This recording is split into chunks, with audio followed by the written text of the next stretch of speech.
Martin, I'm in position for the Bond review. Do you read me? Wait, who's this? Wait a minute. Is this Martin McAllister, wrestler extraordinaire / frequent co-host? No, this is Martin the Ghostbuster. Loch Ness Ghostbuster. I'm going to have a word with Zencaster after this. Seeing as you're here, fancy reviewing the new Bond game with me? Sounds great. Let me just finish abseiling down this bridge and we'll get started. Whoops, gotta go. You know what? I'm not even going to ask. Welcome to Chatsunami. Hello everybody and welcome to another episode of Chatsunami. My name's Chatsunami and joining me today is none other than the one and only Aston Martin himself. It is the Loch Ness Ghostbuster. Welcome back. You were only here last week.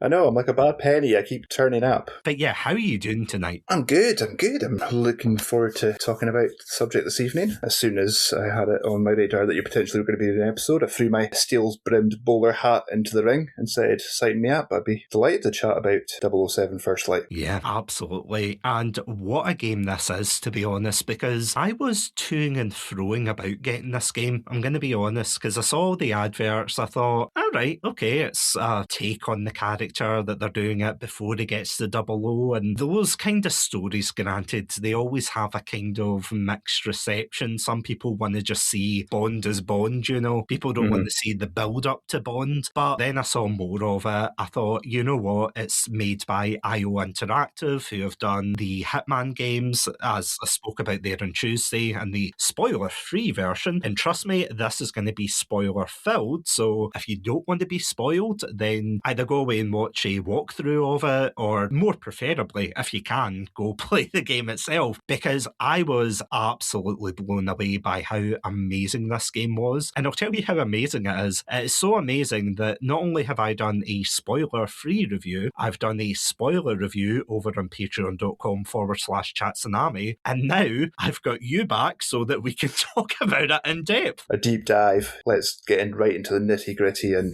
pick this whole game apart. Yeah, honestly, I cannot wait to talk about this game. But before we do, and I know Pandalorians, you are on the edge of your seat to find out what we thought about this game, I've got to ask you first, Martin, what was your entry into the series? See, growing up and everything, have you always been a Bond fan, or...? I was kind of thinking back on it in the run-up to recording, and I just have core memories of sitting in our living room as a child on a Saturday or a Sunday afternoon with it on. Any number of Bond films were always seemed to be on ITV on a Saturday or Sunday afternoon. Always. And I just have burned into my memory banks are sitting watching Man with a Golden Gun, Goldfinger, Moonraker, Diamonds Are Forever. And it was always just one of those things that we could put on and just enjoy. It was, yes, there were double entendres and not child appropriate gags and things like that, but it catered to everyone in the household. There was stuff that Dad would get and chuckle away at, and then my brother and I would like the gadgets and the cars and the exotic locales. So it was very much always just, oh, a Bond film's on, let's just put that on and watch it. Even if we'd seen it 10, 20 times before, we were never kind of just, oh, we'll just give this a miss. It was stop what you're doing and just sit and watch and escape for an hour or two. It is quite interesting that you mentioned that it is. I'm hesitant to say it's family friendly when I'm thinking things like License to Kill especially. We were talking about that before we came on, and it's like, I think of all the films, that's probably the most heavily censored one on ITV.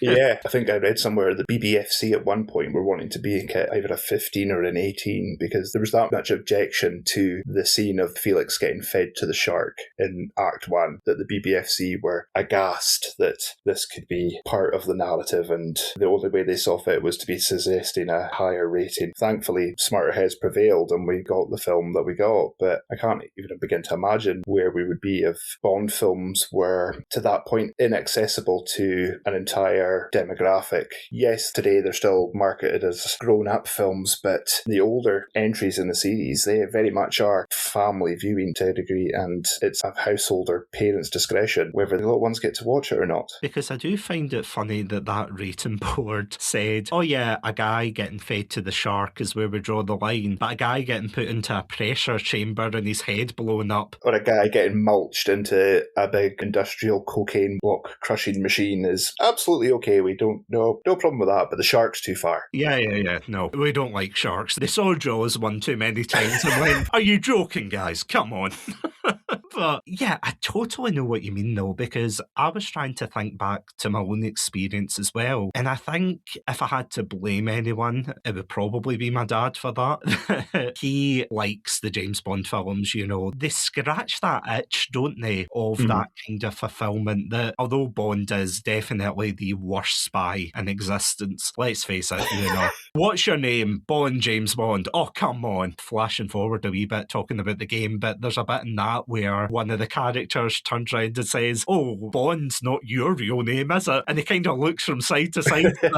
Yeah, sure. I was like, oh, God, they're calling him out. But despite that, when you watch these films, you're not really watching them to critique his spy work.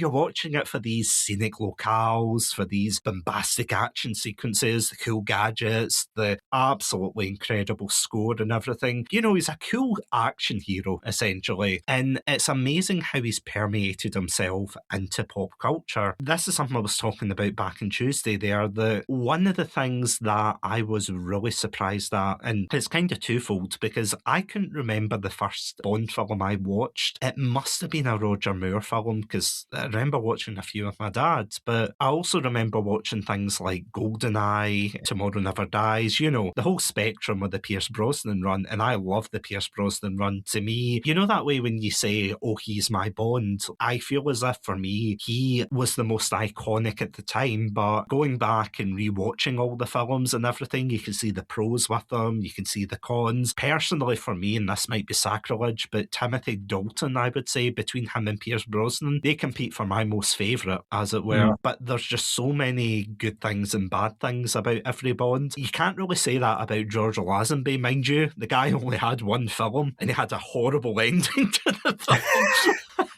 Just like, we'll give you up until No Time to Die, we'll give you the most depressing Bond film ending ever. And it's literally, we were talking about this before, but it's literally the reason why neither of us can say we have all the time in the world with a straight face without thinking, oh God, it's terrible. Yeah, that is just a heartbreaking scene. But yeah, the other thing that I was really surprised at thinking back, because I thought, yeah, obviously I watched the films, I loved the films, but the games as well, they were so formative for me, honestly, to play things like GoldenEye 64, Nightfire, GoldenEye Rogue Agent to a lesser degree. You know, there were so many of these games. Were you the same as well? Absolutely. I've always been a gamer since, I think the first console we had in the house was a Mega Drive, and we've always had whatever most popular console has been of whatever generation that is in the house, and it has been, you know, we got the N64 for Christmas.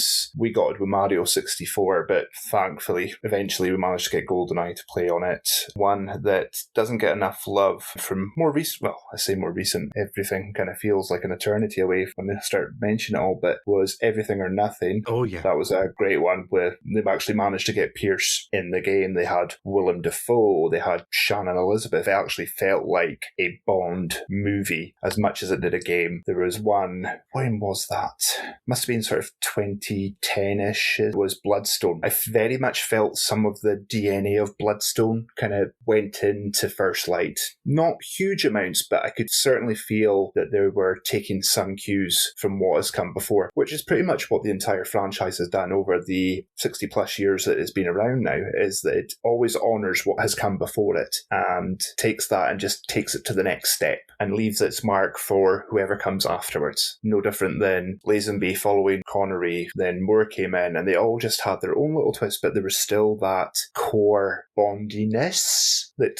fed through them all. Recently, I was posting about this on social media, mind you. I can't remember if I sent you the pictures as well, but I went on a bit of a shopping spree on eBay to try and collect some of the games that I haven't played in the Bond series, like, as you were saying, Bloodstone, Everything or Nothing, From Russia with Love. It's like games that I've kind of played smidgens of in other people's houses, but I've not really played the full thing myself. So there'll probably be a week off work where I'll be like, oh, yeah. I'm going to Vietnam. Yeah, sure. I'm going on holiday.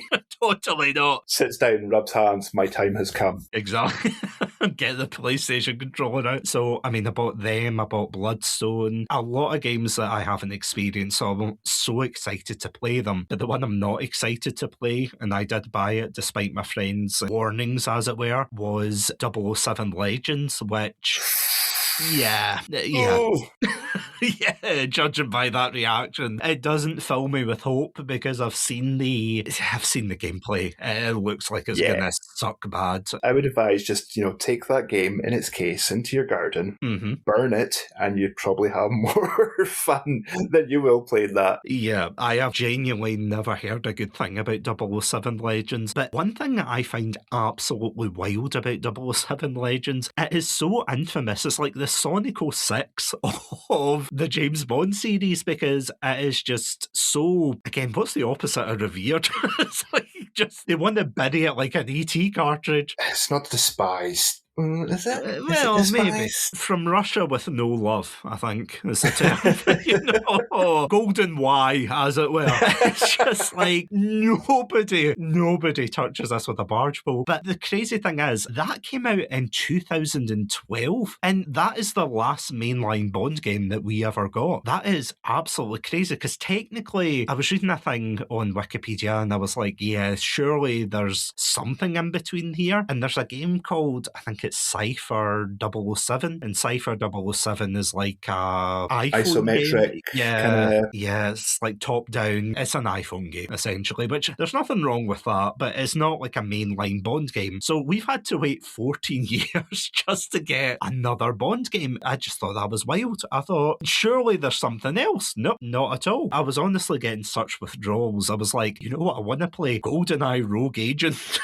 That's how desperate I was. And even then, that was not a good game. I remember buying a copy when I was at uni for like 50p out of CEX. I was saying to my friend, oh, you going to play this? And then we played it and it sucked. That's all I can say. It sucked. Absolutely sucked. I was like, I like the idea of it for being a what-if story, but yeah, the fact that the Bond games, there's been popular ones, there's been ones that definitely have fallen down the wayside. I mean, I'll tell you how popular GoldenEye 64 is. It is so popular that people have started modding different Bonds into it. Someone actually modded I think it was The Spy Who Loved Me, the whole story, the whole film, into GoldenEye 64. Absolutely insane. It's amazing what some people can do. That's incredible. No, honestly, I would recommend looking that up on YouTube, because when I was watching that, I thought, all right, he's only got a level or two, which is still impressive. But I mean, he did have a fair few in it that you can play if you're playing it on PC, but the fact that that game is the most revered, and then you've got the co-op ones like Nightfire and so on. Yeah, for this one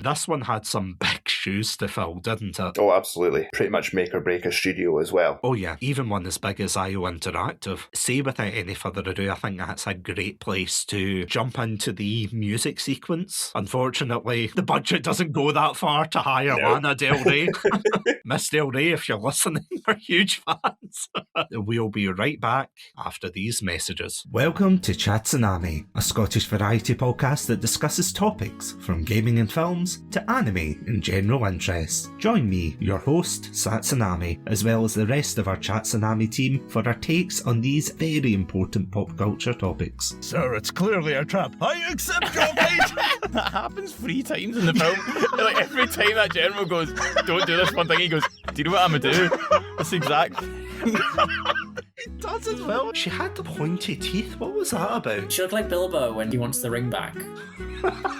She did, didn't she? I just want the lightsaber one more time. Parasite says, no, you will get back into your office and work. No, says the man in Zoom. Yeah. Trousers are for the working man. You're bursting into your hotel room. Honey, we need to go. Leave the kids. You can milk an audition. Oh! That's the worst thing you've ever said in any of the episodes. If that sounds like your cup of tea, then you can check us out at our website, chatsunami.com, as well as all good podcast apps. As always, stay safe, stay awesome, and most importantly, stay hydrated. Stay classy and have a banana. This has been Chatsunami. I'm sorry.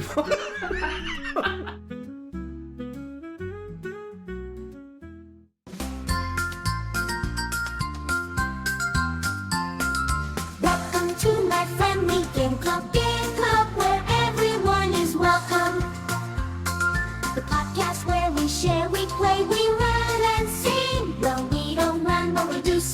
Hey kids, are you looking for a new favourite fortnightly video game review podcast? Then boy howdy have we got the show for you. We take a different game every 2 weeks and we review them just like a book club. You can find us on all good podcasting platforms. And some of the sketchy ones too. Simply search for the Game Club podcast and join the club today. I didn't catch your name. I didn't give it. Bond is immature and reckless. Headstrong. Thrill-seeking. Issues with authority. Meet our new star, Air Crewman Bond. Do you mind telling me why I'm here? I want to make you a spy. Singe and Smite, my dear. 009 is a master manipulator. To catch him, we're going to need eyes everywhere. When you're ready, Bond. What about the girl? A means to an end. That's an interesting pickup line. Whatever his endgame is, we won't see it coming.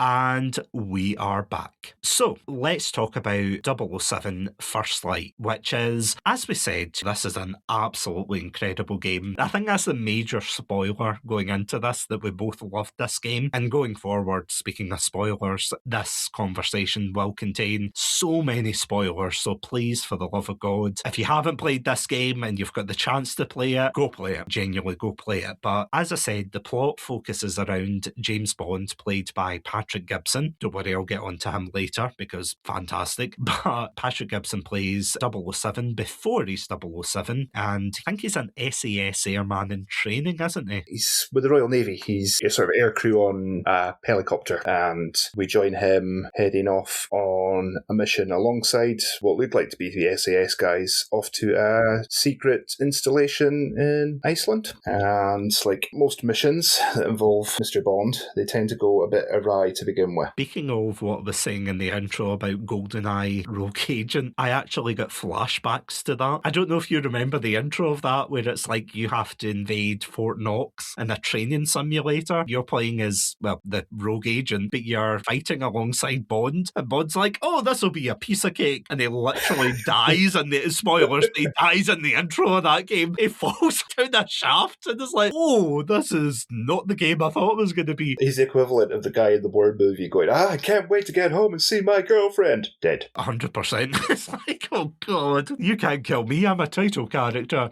Not in this game. Yeah, that's what it reminded me of in a way. But yeah, when you get there, it is very cinematic. You know, well, not you personally, but the helicopters crash and you have to essentially survive against this, I think it's a militia group called Arrowhead, and they're looking for something in this installation, and you have to go in there and you get guided by an MI6 handler, and you're told, oh, the odds are terrible for you being able to pull off this mission. And he does a Han Solo and he goes, never tell me the odds, and spoilers, he pulls off the mission. Can I just gush about one particular moment? Please do. The moment where you finish the mission and you escape with some of the scientists, and you've got the detonator in your hands to blow up the island that they were going to blow up anyway, but you have it. And then, you know, they do the very stereotypical, oh, MI6 would never jeopardize this station. And Bond turns around and goes, I'm not MI6. And he presses the button. I knew it was coming, but I was like, perfection. Just yeah, perfect. It's just that one-liner response that just punctuates that entire sequence, and you get a good idea of who he is, how he acts in just one single sentence, because he knows at that moment in time he's really got nothing to lose. So if he's going to go, he's going to take the rest of them with him. That, of course, leads into the absolutely amazing music sequence, First Light, sang, as I jokingly said, by Lana Del Rey, who, as far as I know, apparently she's wanted to sing a song for a Bond film for absolutely ages. Yeah, I believe it was for, I think it was for Spectre. She submitted a track, and the Broccolis turned it down. So she went and ended up releasing it anyway under I think it was called 24, but she's been showing her interest in kind of circling the franchise for a long time now. So all good things come to those who wait is definitely the adage that would apply to this. Oh, 100%. And it is a fantastic song. I have to say, when I first heard it before the game came out, I thought, yeah, it's all right. Yeah, it's okay. It's very Bond sounding. But after listening to it, especially in the context and everything, and getting to watch the opening, oh my God, it might be one of my favourites, genuinely. It is such a Bond theme. And I know that sounds weird saying, oh, it's a Bond theme in a Bond game, but oh my God, the visuals as well. Oh, this will sound like a weird thing to say as well, but one of my favourite types of visuals in the Bond opening is, see, when they have the massive statues and everything and they're falling, like especially GoldenEye. GoldenEye, yeah. When they're pulling down the Russian revolutionary statues and everything, and it's all the hammers and sickles falling through. The reason I bring that up is because in this one, they've got the big chess pieces that are blowing up. And yeah, I was just like, that is Bond. That's just a quintessential Bond opening. Yeah, they've managed to nail the style of the actual title sequence down perfectly. It mirrors what we've been given over the last few years, and that song, it's perfect. It really is. It's got that, again, that Bond DNA. We've got a fantastically talented singer, and we've got David Arnold, who has been an important part of the franchise for, what are we on there, 30 odd years now coming up, since Tomorrow Never Dies. He's been in and out of the franchise, and it feels like a Bond theme. It really just does. They've managed to marry up the visuals to the actual song perfectly as well. You get that kind of da-da-da-da-da, and it just, yeah, it's very hard to articulate how much of a great song this is and how much of an earworm it is as well. I think I was very much like you at the beginning. I was like, okay, yeah, it's a Bond theme. Yeah, I like it. And over time, especially as in the run-up to the game's release, we didn't really have much, maybe till a month or so out, sort of publicity-wise. We had the song, so that ended up on my Spotify, and it was a song that was quite often played a couple of times a day, just because it was like, that was feeding the anticipation and kind of ticking me over. If they put this much thought and consideration into the title sequence and the song, how good and how much thought have they put into the actual story and the gameplay and the characters? And as a barometer of what we were expecting in hindsight now, that is just perfect. It's the perfect level of what it should be, and they've nailed it, absolutely delivered it. And I mean, the whole soundtrack is just absolutely fantastic, isn't it? Because they do this amazing thing throughout where they hint towards the Bond theme, but they don't really lean fully into it until the very end. And oh my God, we'll get to that, but just the ending, and then it's oh, love it. Before that, we've got stings from things like, I mean, especially on Her Majesty's Secret Service. I did not. What tune? Oh, I did not expect that. It's weird because it's one of the, as far as I remember, it's one of the only ones that doesn't have any vocals in it in terms of Bond themes, but it's still one of my favourites because it's just so iconic. Every time it pops up, it gets you hyped, is what I'm saying. It's a great hype song, and it probably will age me again a bit, but I always remember seeing the very first teaser trailer for The Incredibles, and they used the On Her Majesty's Secret Service theme as Mr. Incredible is attempting to fit into his old fitting superhero uniform and having a suck in his gut. But that is a great theme. Everyone thinks of Bond and they think of the James Bond theme, but you do have the On Her Majesty's Secret Service. You've got 007 as well, which was in from Russia with Love, You Only Live Twice, and I want to say Diamonds Are Forever, and that's another theme that pops in. But yeah, the quarry scene, when that first musical sting hit, I was just like, oh, are they doing it? Are they doing it? And then the whole sequence kicked off, and it made you feel like you were Bond at that point. Oh, absolutely. It's honestly hard to explain to people who, again, I wouldn't say you have to be a diehard Bond fan to enjoy this game, but those moments are kind of like the cherry on top of the game, where it's like, you know, you think, all right, this is cool, you're driving this huge, I don't even know what you call it, it's like a huge monster of a It's like a giant dump truck. It's just a massive dump truck. Aye. And knocking down scaffolding and running over mercenaries, as you do. Oh, aye, of course. It'd be rude not to in a Bond game, you know. Yeah, honestly, the music in this game is just so darn good. It is absolutely incredible. I genuinely couldn't believe it when I'm hearing the beats and everything. I was like, okay, so this game starts like a Bond game. It sounds like a Bond game. Are they going to mess this up? And again, spoilers, no, they absolutely didn't. But I just thought it was absolutely incredible the way that they laid into it. And yeah, have you got any thoughts about the soundtrack as a whole? Just from beginning to end, even just in the quieter moments, it feels right, it listens right, and at the moment I'm just waiting for there to be an official release so I can download it and have it at hand, and if there's a physical release of it, or whether it be on a CD or on vinyl, I'll definitely be picking it up. I'm a big fan of scores and orchestrations that are used in both games and TV and film. I've gone to plenty of concerts where we've done the live orchestra with a film in the background, but yeah, it's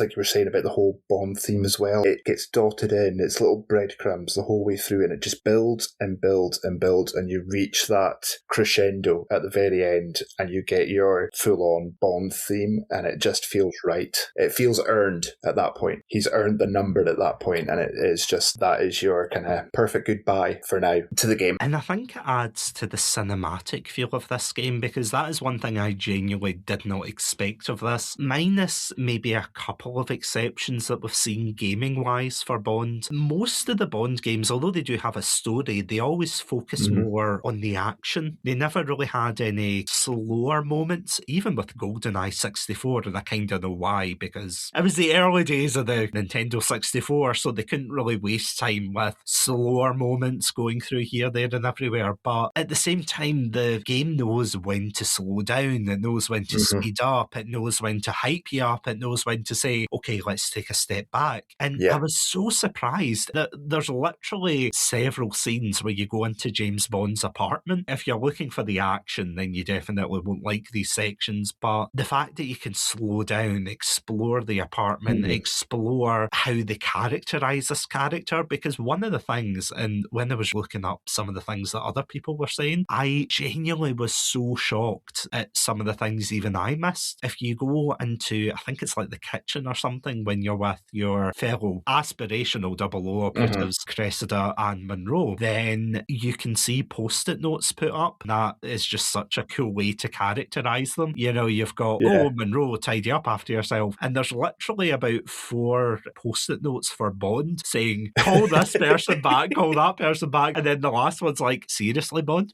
It's a great Easter egg as well, because I was looking at that and I was going, oh yeah, he's a player. And then I was like looking at the names. I was like, Carly, Adele, Tina, yeah. User very smart. A nice little nod to the ladies of the past there. But yeah, they've done their world building incredibly well. You know, those quiet little moments that if this game was breakneck pace from beginning to end, it would be exhausting. It would be actually exhausting to try and play through it. So it's nice to just have these little downbeats where you can explore around, kind of get a little bit of lore into the world, lore into your characters, build that relationship as well, as you say, with Monroe and Cressida particularly, because that comes back quite important later in the story. It humanises them, and it got me actually feeling for these characters more than generic Soldier A would be in any other game normally that I would play, that your character would spend time with as your quote-unquote buddy character. But yeah, it's just those little beats. I mean, I'm going to skip ahead a wee bit, but I never thought in a million years I would have a quick time event where I have to learn how to put on a bow tie. Yeah, that completely blindsided me as well. Because again, it's one of those subtle things that you think of James Bond and you think, oh, the suave, sophisticated, he'll know how to tie a bow tie and everything. But there's a lot of elements that he doesn't really know yet, or he hasn't solidified himself in that particular area of his life. Again, as you said, the bow tie and Hugh helping him like a dad. I don't know, I just thought that was such a nice touch, to be honest. Yeah. And I mean, there are a lot of QTEs throughout the game, but there wasn't any where I thought, nah, I don't think that works or anything. But I did get Mass Effect 3 flashbacks. See, when you're in the training camp in Malta and you have to do the push-ups, and Monroe starts counting, going 1, 2, and he says he's going to count to 100. For anyone who doesn't know, there's like a pull-up minigame that you can do in Mass Effect 3. Totally optional, but if you want to put a particular character in their place, then absolutely you do it. But you sit there for the full 99, you're like, yeah, I'm going to do it. And that's what I was expecting with this. And it's like, oh, thank God they just skipped ahead for that. Because, yeah, that's actually a good jumping off point, because after the events in Iceland, you get invited, you get summoned to MI6 where you have to give a debrief, and the new head of MI6M, who is played by, and apologies if I butchered the name pronunciation, is Priyanka Burford. She does an absolutely incredible job as well with this role, because what I like about it, and I know,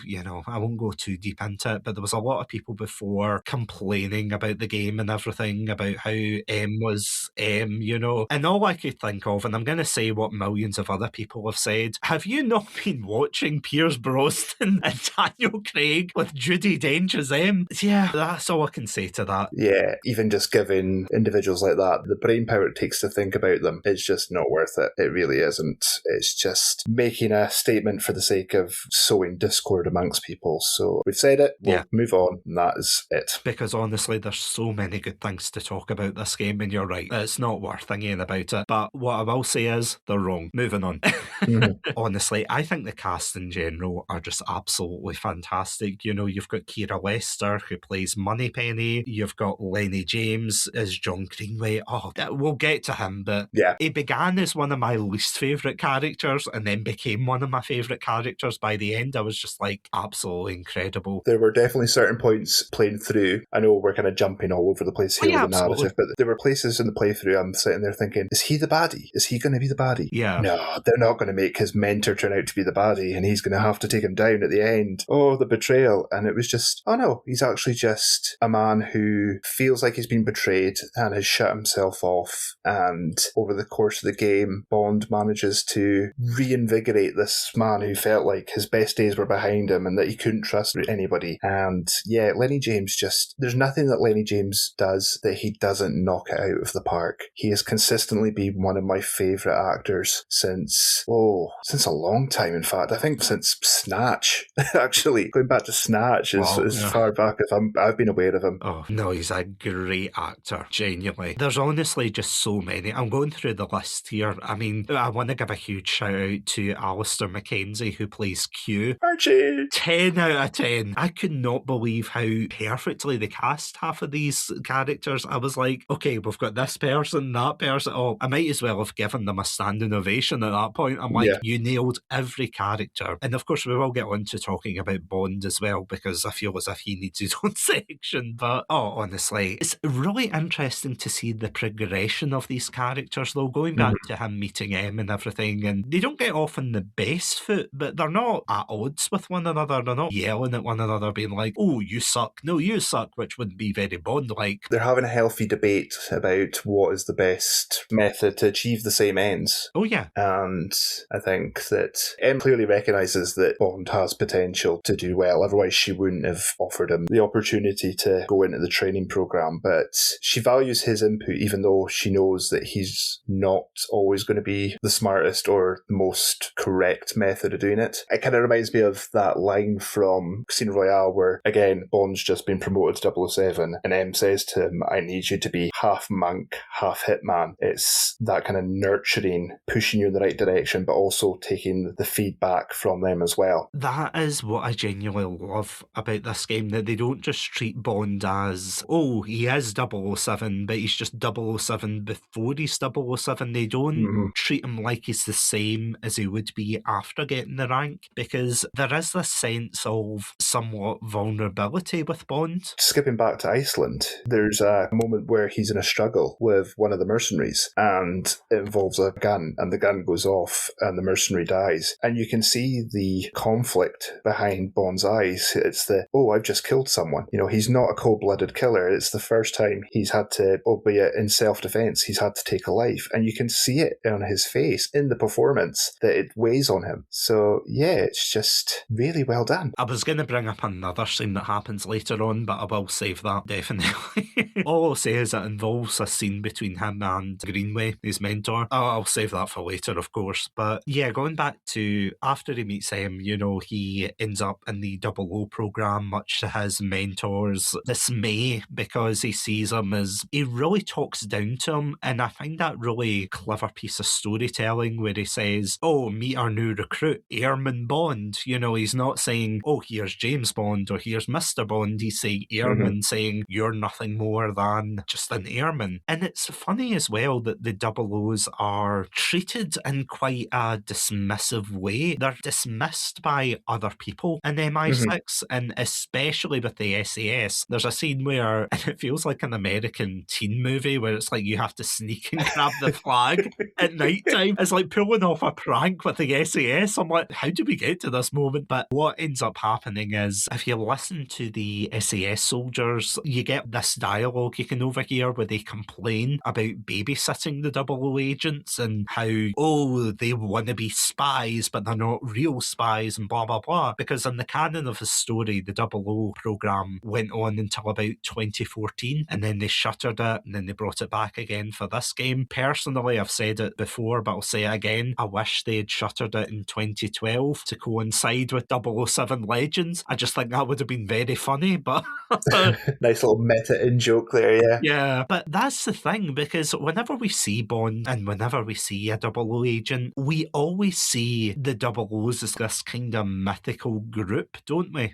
We never really see them as... No one talks down about 007 or 009 or 6 or whatever. They always say, oh, it's a 00 agent, he's going to save the day, blah, blah, blah. So it's really interesting to see that subversion. Yeah, they're never really shown as being capable of... The odd occasion they're shown as, they're killed in action. But for the most part, as you say, they are these gods among men. Going off on a completely, slightly different tangent here, one recent thing that played really well with that was Kingsman: The Secret Service. You had this amazing intro where you had your Bond-esque character turn up at the front door with his witty one-liner, a very fast-paced, cool action sequence, and then he's dead. And it's just like, oh, so to humanize these agents and these characters, to show that they're not perfect, that they are just people that have been given an opportunity to do some good. And again, this is something that I absolutely love about this game, because I don't know about you, but whenever I watch the other films, I kind of wish that they had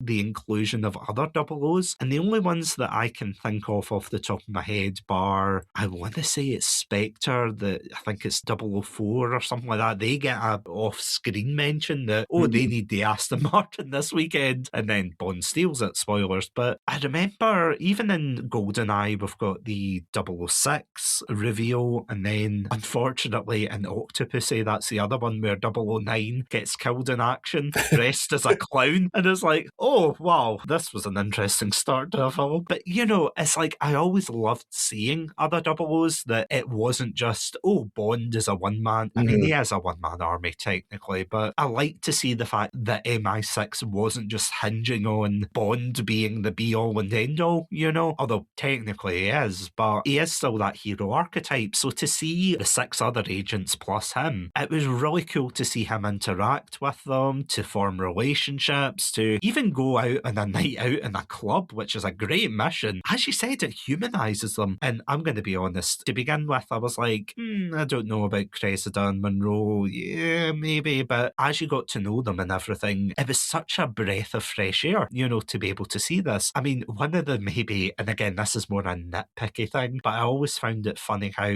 whenever we saw Cressida, no matter whether she was in the training or she was on a night out, she always had her lipstick on and everything.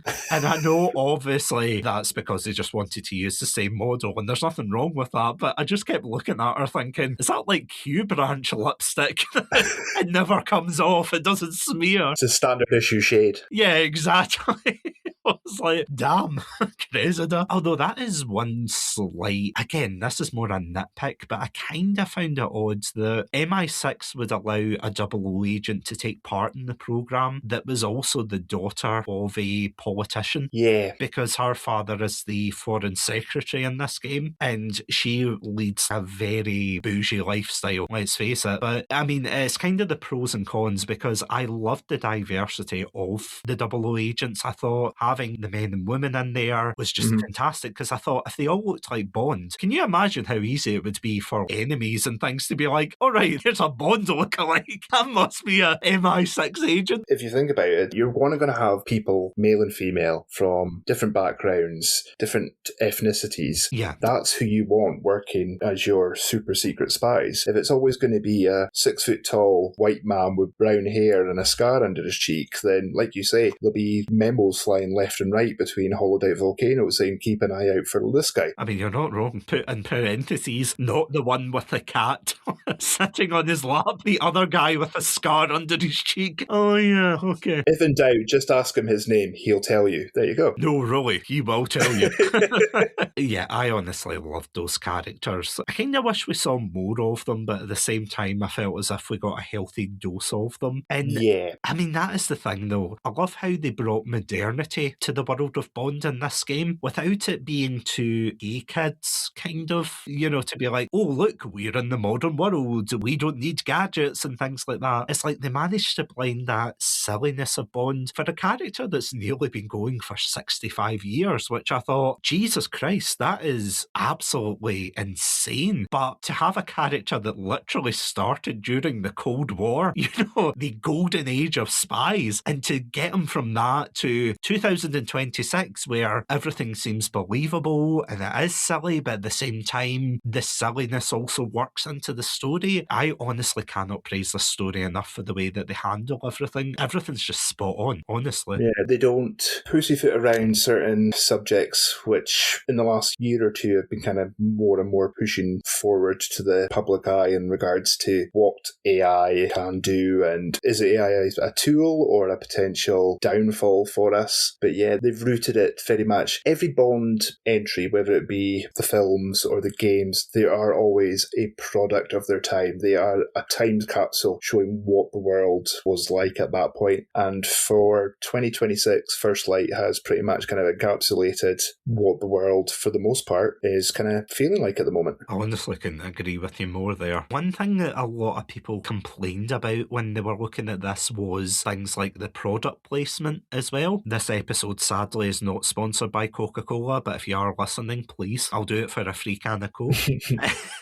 But, you know, it was like, oh, you had vending machines with Coca-Cola. Although I did laugh when you go to the resort in Vietnam and you're drinking a Coca-Cola. I thought, of course it's a Coca-Cola. But there's always been product placement in a Bond. Absolutely. There's always, from watches to cars to airlines to everything. They've always been in there. That's how these things get made with the sponsorships. You know, so to be, oh my goodness, he's drinking a can of Coke. The Coke machine in Q Branch maybe took it a step too far, but, you know, having the bar in Vietnam stocked with Coca-Cola, I don't really see much problem with. Yeah, because if I remember correctly, I think Die Another Day got ridiculed for that because they had all the tie-ins, the product placements. They were just absolutely swamped with it. Yeah, for this, again, I don't think it's any more egregious. One thing that I do think is funny, though, and it's something that you mentioned about it being a sign of the times and being a time capsule, because you're completely right. All of the Bonds, whether it's the games or the films, they're all reflective of when they were made. So you wouldn't really expect, unless it was set in the past, but you wouldn't really expect a modern Bond game to have the same elements as one that's set during the Cold War or is set just after the fall of the Soviet Union. You know, you don't expect things like that. And there was a lot of people who were complaining about some of the cameos in this game. Some of them I knew, and then others I was like, who the heck is that? I genuinely did not know. Even for someone who's online all the time promoting the podcast, I was like, I have no idea who that man is. But they had Jacksepticeye, they had Cabby Lame, aka the guy who points at obvious things. They had Shroud, whoever that is. I think he's a Twitch streamer. Yeah, thank you.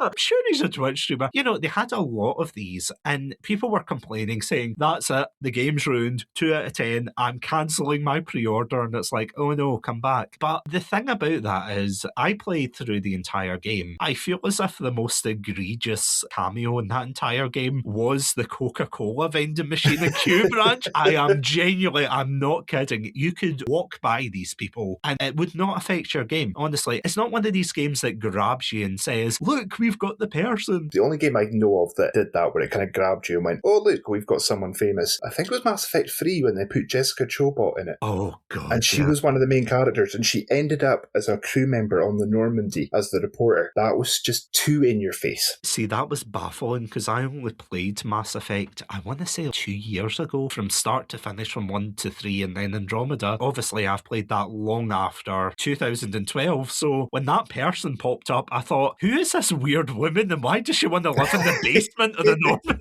And then I had to look it up and I was like, oh yeah, it's that person. But I was like, who are you? Sorry. But there's only 2 exceptions, I would say, in this game that feel kind of in your face, but I wouldn't say overly. I would say it's more wasted potential, and that is, of course, Gemma Chan, who plays Selena Tan. Yeah. She is a psychologist / your mentor figure in the Taxim missions, and Lenny Kravitz, who plays, apologies, I could be butchering the pronunciation again, but Bothma, yeah, that character. For Gemma Chan, I think she's a great actress and everything. I've seen her in things like Humans and that, and I haven't seen her in Eternals, apologies, but I can't bring myself to watch that film. You're not missing much. Yeah, thank you.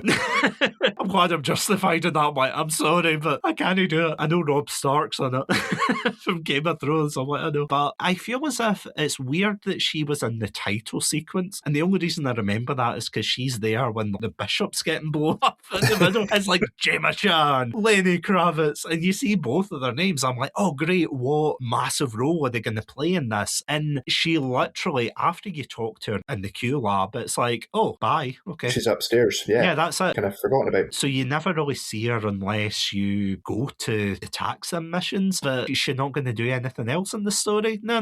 She's there for one moment, yeah. A very handy segue to bring up one of my only biggest gripes I have with this game is if you're in the story and you go to the Taxim, you have to exit to the main menu to be able to get back into the story. You can't come out of the Taxim again. So it doesn't feel very gamer friendly, but you're totally right. They made a big deal of having Gemma as part of the cast. They did like a whole reveal that she was joining the cast, and then to kind of just, like I say, shove it up the stairs in the corner of Q Branch with her little VR machine, she does feel slightly wasted. Not so much for Lenny. I mean, I feel like he's got a key role to play in carrying the story along, but you could take Gemma out and it would not make any difference at all, and it's a real shame because, as you say, she's a really talented actress. Because when I talked to her, I was like, oh, is she going to be one of the people when you go back to Q Branch that you'll talk to her or something like that? And it's like, nah. What do you mean, no? No.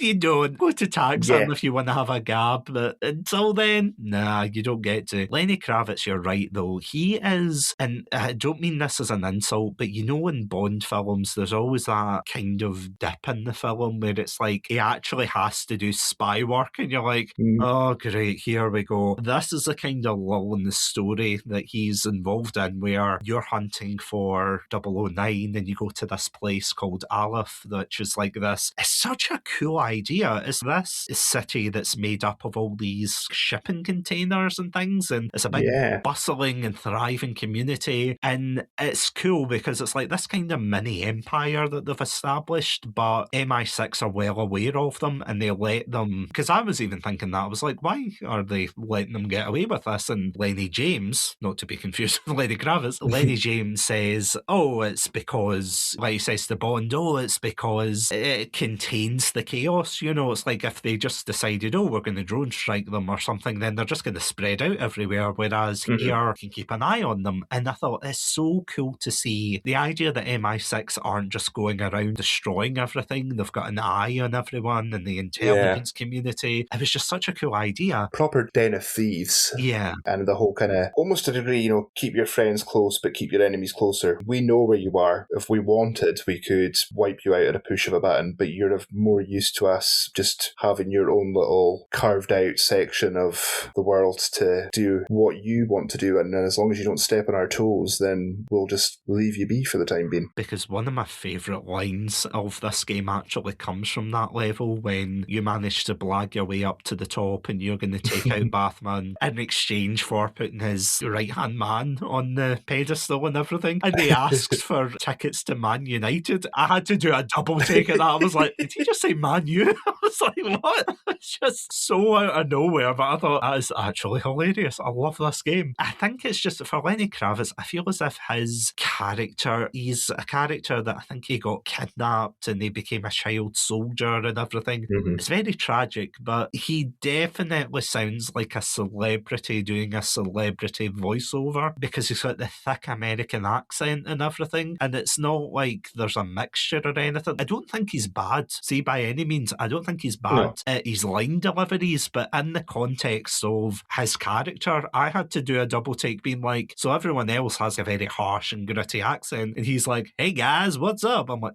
what? Sorry? What? Yeah, it's not quite Madonna level bad in Die Another Day. No. In fact, it's nowhere near that. But yeah, I'm right. I totally agree because they do his profile and they're like, oh yeah, he was abducted as a child. He's a child soldier. He became basically a pirate king in Africa, and he sounds like he's from anywhere USA. It's like, okay, kind of takes you out of it a wee bit, but then the flamboyance of the character kind of just takes the edge off that. You can believe that, you know, he maybe is just, it's an accent that he puts on, or he loves watching TV shows and films when he's not, you know, pirating ships and running gun markets and all this other things. It's this, he's putting on that character as well. He's very flamboyant in his presence, even when he's, you know, up on his pedestal looking down at all the people in the market giving his little speech. It's an interesting character, and I was a bit afraid of stunt casting as well, but I feel like he does well to serve his purpose in the narrative, and then at a key point when help's needed, he's there to actually provide it. Yeah, he doesn't outstay his welcome, I have to say, which is quite interesting the way they juggle the characters, because, I mean, speaking of characters, one of the shout-outs that I need to give out is, see the NPCs, and I can't believe I'm saying this, but see the way that IO Interactive have just created this world that you genuinely feel as if you're involved in. It doesn't feel like, you know, in the old Bond games where you'd have NPCs standing around and they would do nothing, or maybe they would say one or two dialogue lines like, are you okay? What's going on? And, you know, they wouldn't really talk to you, but between going through the club mission, which is fantastic, you overhear people talking about their nights out and everything, and it feels so realistic. And when you go to the chess tournament in Slovakia for all the time in the world, you can hear the partygoers talking about this and that. You can hear the maids talking. And MI6 as well. My God, I was genuinely blown away. See, when you go into MI6 and you hear the office workers just chatting away. And if there's any game that can make me remember a character like Basil from Accounting, that is doing a grand job, because I'm like, what do you mean one of the characters I'm invested in is Basil from Accounting, who is also Bond's fanboy? I was like, oh, this game, 10 out of 10 for that. It really immerses you. It doesn't just make you feel as if you're the main character and everyone else around you is the NPC. It makes you think, right, you have to plan out where you're going, who you're going to listen to, who you're going to get close to, who you're going to take out. IO have always been really good at that, though. In their Hitman games, it was one of the reasons when I heard they were doing it, and everyone on the internet was like, it'll be Hitman, but with a James Bond reskin. And I'm kind of sitting there thinking, well, no, if they create their worlds and their stages, levels, chapters, whatever you wish to call them, if they put the same amount of kind of just character, again, something that we seem to be coming back to, but it's that world building and character as well, of it makes a world feel alive, it makes a world feel lived in, rather than having your generic Skyrim style NPCs who just stand around walking on a preset path doing nothing, not saying a word until you interact with them. Like the nightclub, as you said, was the perfect example of that, where you've got your woman in the red dress and her proper London geezer boyfriend who comes to fight Bond because he chatted his bird up. It's real, it feels real, rather than just a generic game stage that you must go from point A to point B. And yeah, you get invested, and to a degree as well, it might, I can only speak from my experience, but I found I quite enjoyed just walking around, listening to little pieces of these conversations. And some of these conversations as well are kind of, they hide important mission intel in these conversations where you get an opportunity to eavesdrop. So Bond will take a seat or he'll lean up and pretend to be on his phone. And that's listening into what these people are saying, and it will open up new avenues for you to progress. And you get the little moments where you can see in the animation in his face, he's putting it all together in his head, and he'll smirk from time to time, or he'll roll his eyes. It's just those little human touches that really seal it for those sections. The only thing that minorly annoyed me about those sections, like I totally agree with you, I think the attention to detail and him looking over his shoulder, I think I've got screenshots of that where he's just smirking and it's like a meme image almost.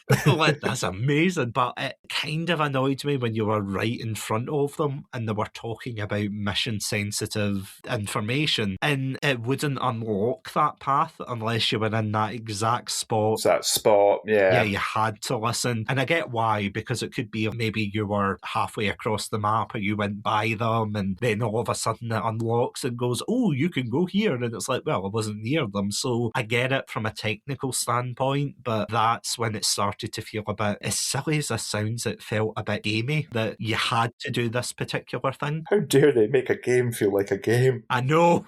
Damn you, IO Interactive. Damn you for putting game in my James Bond movie.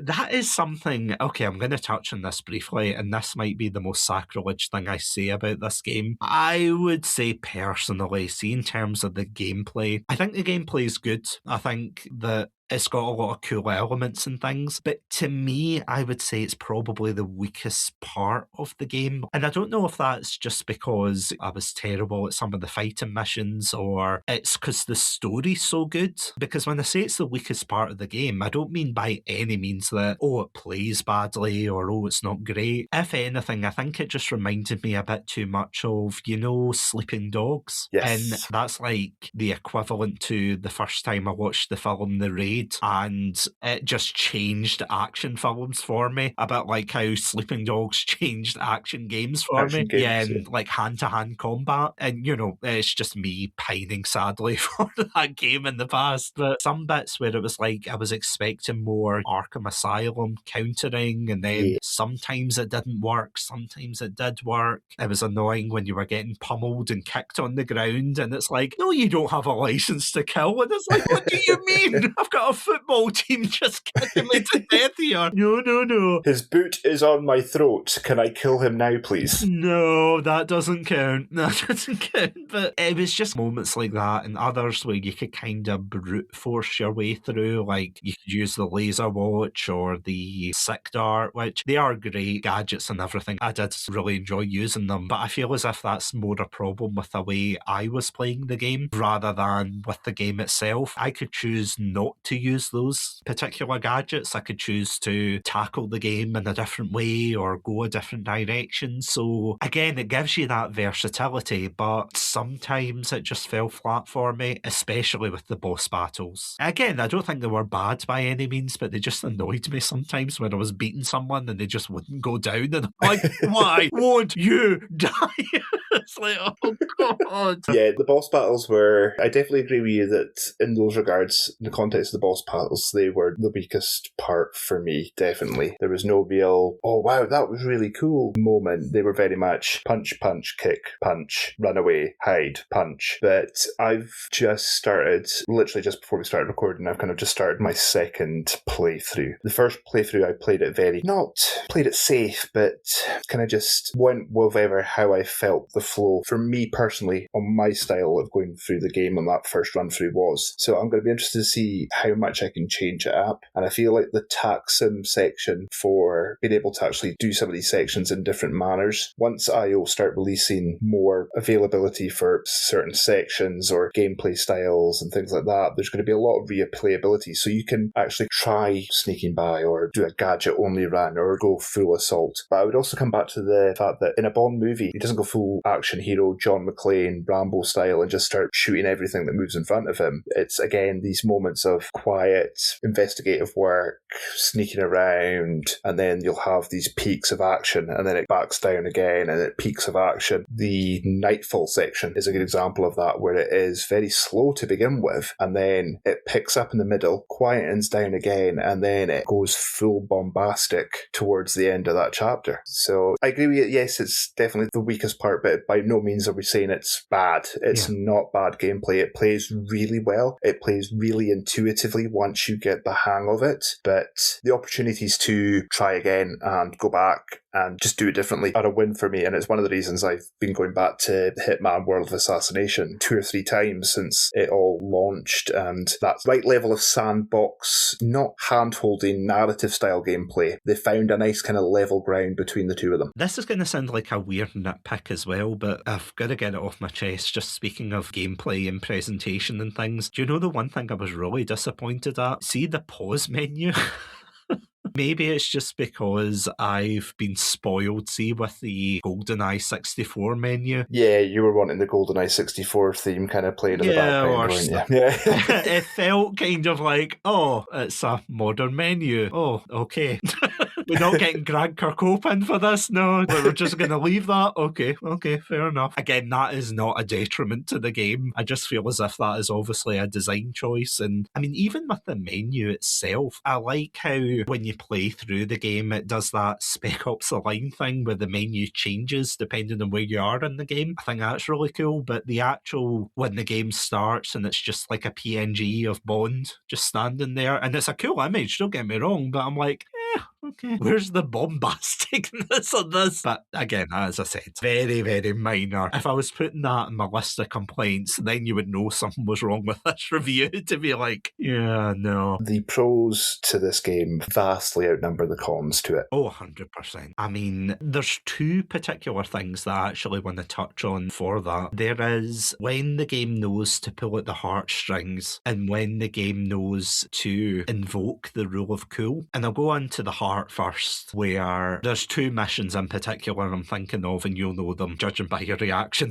there. I can see where this is going. Yeah, the first one is, of course, the mission All the Time in the World, which as soon as I read that name, and any Bond fan who read that went, oh no, someone's dying in this mission. Obviously not Bond, because you've got another 2/3 of the game to go through. So you build up this relationship with the 00 agents, admittedly some better than others, like obviously Monroe and Cressida, they are at the forefront of that, but I still love that, you know, being able to go out to the club with them, Monroe going from this very antagonistic, oh, you're just a posh boy, oh, who did you talk to get in this programme, and then he's just like a really good friend to Bond, and I love that relationship, which then makes it all the more heartbreaking when you're in Slovakia at this chess tournament and you see a bellhop that, I mean, initially you're supposed to be hunting 009, who is initially billed as the primary antagonist, and then later you find out that it's not the case. We will touch on that, but you see a bellhop that's acting funny, and that is one of the things I absolutely love when you find out who it is. So it's the Myrtle brothers, or sorry, Myrtle twins, who are these 2 Finnish assassins. It reminded me so much of, see, the Bond villains in the past, where they've got their assassin that they put out to do their dirty work and things. It actually reminded me of, you know, in the Living Daylights, they've got, I think it's Necro or Necros, you know, the... Oh yes, he's got the exploding milk bottles. That's the one, yeah, the one who takes out Green 4. That's the only thing I remember about that scene, when he's like, Green 4 to base, and then he punches the guy out. It's like he puts up a Bond-esque fight. I'm like, my God, that guy had to get beat down before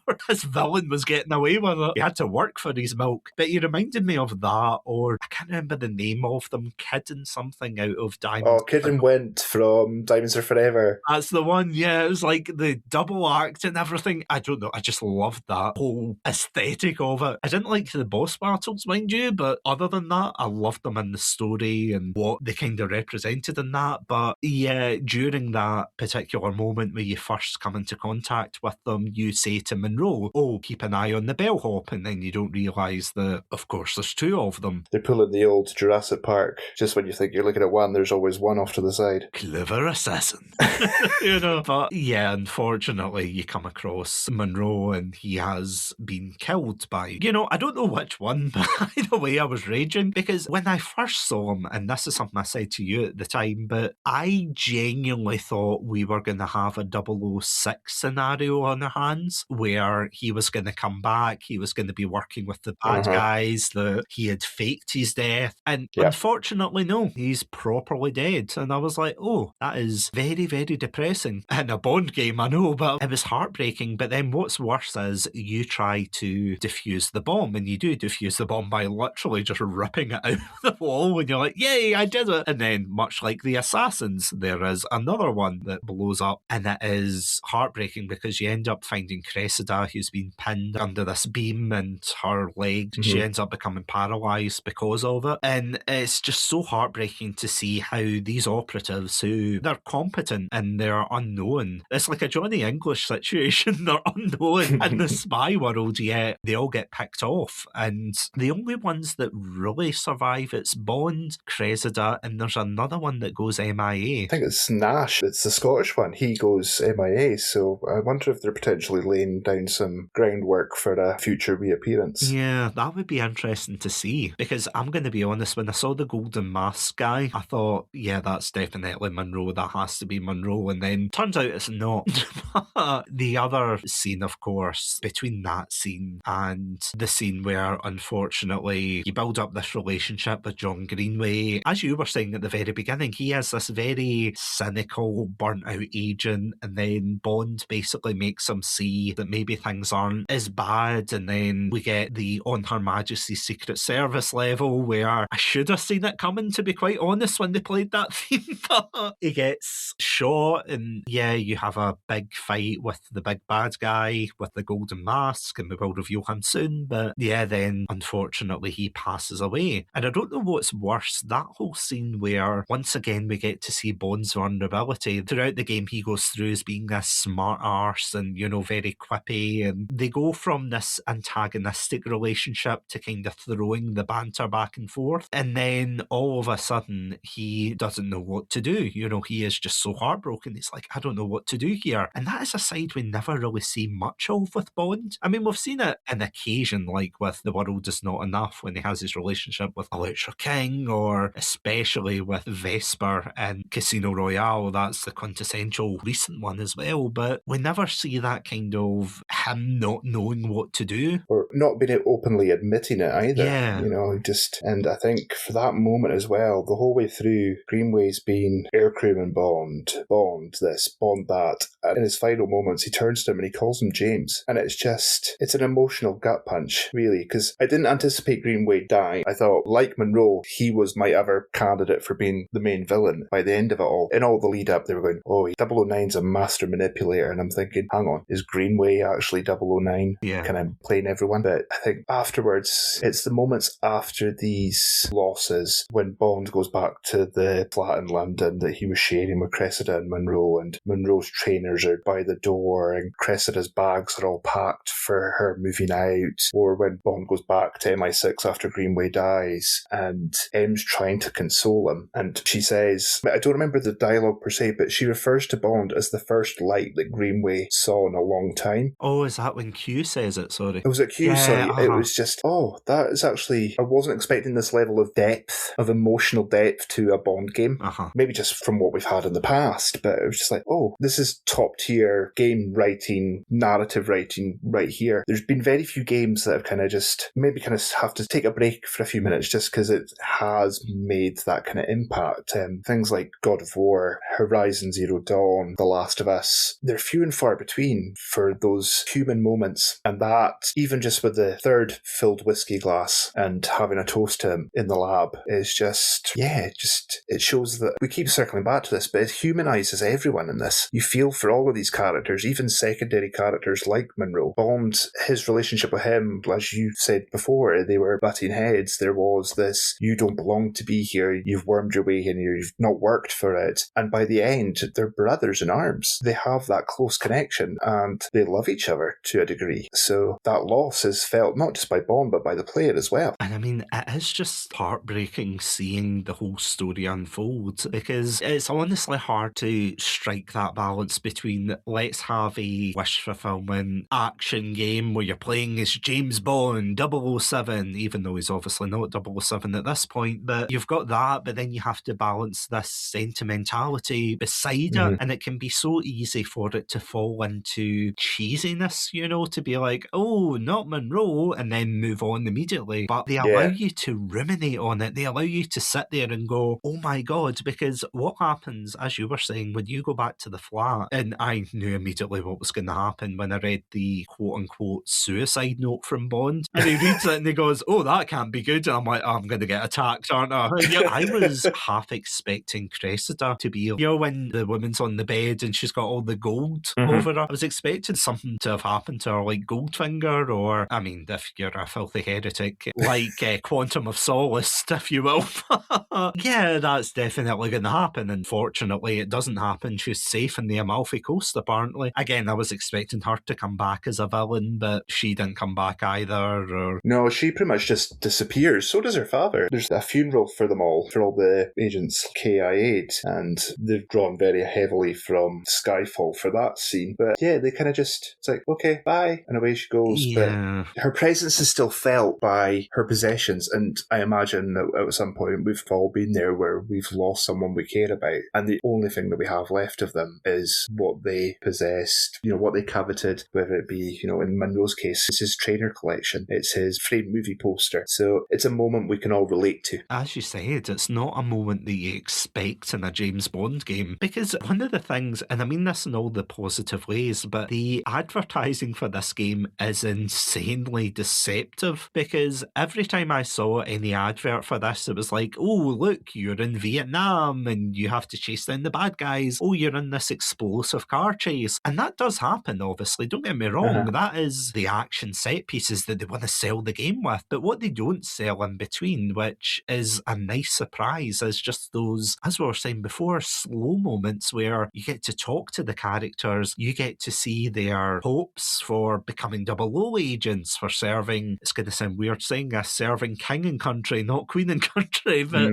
it's just absolutely incredible to see that there's so much depth in a James Bond game. And granted, the only downside to that I could see is if you're, well, actually twofold, that if you want to just play the action sequences again, then you're going to have to play through all the slower moments. But what is also cool is you can actually choose what part of the level you can dive back into. So I was looking out of curiosity because there was one particular level I wanted to play, rhymes with Shmoo branch.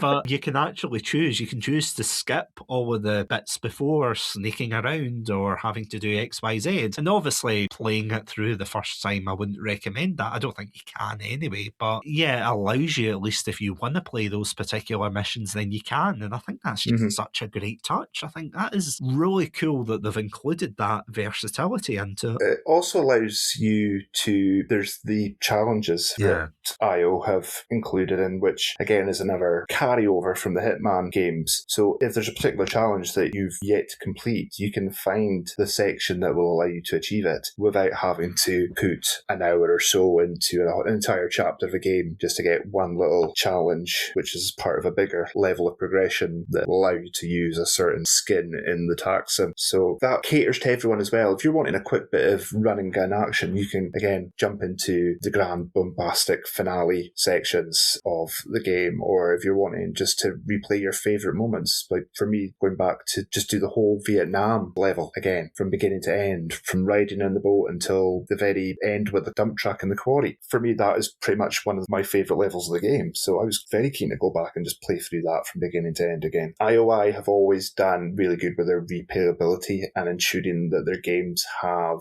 an extended shelf life, so I'm very excited to see what else we're going to get from them going forward. You're completely right, because the replayability definitely is there, especially for the way that you tackle missions and things. And it is going to be interesting to see what they're going to bring to the table, because they've already announced that they're doing more tax sim mission stuff, which, yeah, that's cool and all, but to be honest, I personally, and this is me just being greedy, but I would love to see more story DLC stuff, even if it's like a one-off mission or whatnot. They probably won't do that. They'll probably focus more on expanding the tax sim stuff, but it's really interesting to see the way that they've angled this game to say, oh, here's the cool side missions that you can do, or here's the in-depth story that's going to stamp on your heart and smash it to a million pieces. Because the other thing, as I was saying before, you've got the heartbreaking moments and then you've got the rule of cool moments, and I adore the rule of cool moments in this. There are so many, whether that is chasing someone through, for example, in All the Time in the World, where you chase 009 onto this carrier plane and you can hack it with with your Q watch, and you can tilt the plane left and right. And I didn't realise that you could actually move while you were doing this. So I was standing doing left and right, and I'm like, okay, why is the game not progressing? I'm like, oh, right, okay. So you've got things like that. There's one particular one I want to give a massive shout out to, and that's when you go into Q branch at the end. Basically, it's something we've not really talked about much, but you get to choose your very own Q watch, which granted, it's not really much of a difference, but it's to basically say this is an Amiga watch, you know, oh, if you want an Amiga watch, you have to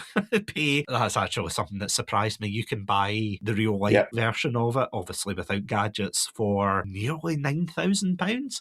I'm gonna be honest, unless it comes with its own gadgets, I'm not paying £9,000 for a watch. Maybe one day when the podcast becomes successful, but even then, that's a bit rich. Because I think Resident Evil Requiem did a similar thing with Hamilton, and that was 7,000, I want to say. And that was 2 watches, one for Leon and one for Grace. Exactly. They released 2 of them. Yeah, who's buying these watches, to be honest? I mean, I've seen some people be like, oh, check out my watch, and it's like, how much money do you have?